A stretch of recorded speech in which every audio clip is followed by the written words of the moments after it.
mga katotoy! So ito po yung street food festival dito sa Borjoman. So kung mapapansin nyo, madami po tayong mga food stall. So halika, puntahan natin isa-isa.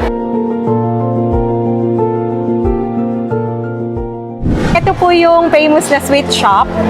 So lahat ng mga banana cues dito, mga homemade na sweets, andito po siya.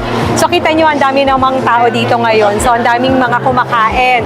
Kasi napakasarap, tsaka hindi sa masyadong matamis, sakto lang.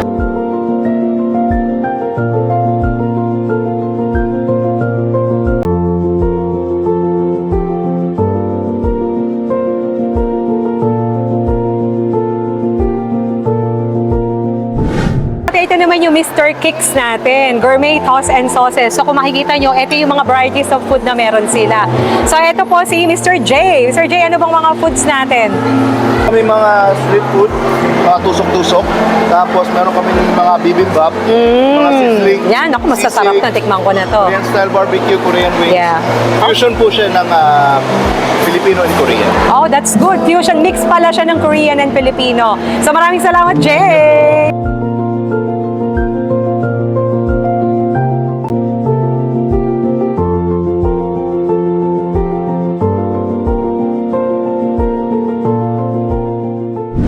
Champa Dubai, the best street momos and dumplings in town. Halika, pakilala ko sa may-ari. Mr. Jiban. Yes, please come. This is the owner of Champa Dubai. Yes. So say hi. Thank you. Hello. Champa Dubai stands for superior quality, taste and fulfillment. Please come and have the best momo in town. Thank you, katotoy. So ito naman si Myokja. Ito yung isang stall nila dito ng Korean food. So tingnan niyo po yung mga food nila. Meron silang corn dog. So guys, tara na kasi magsisimula na yung banda.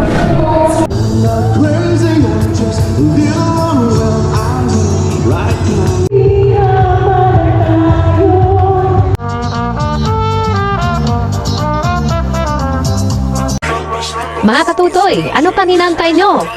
Tugtugan? Sayawan? At saka kagigiliwan ng mga Pilipino nandito sa Borjoman, mga katutoy. Every Friday, kita-kits tayo dito. So, dalhin nyo na ang iyong mga barkada, pamilya, para enjoy ang iyong pagpunta dito.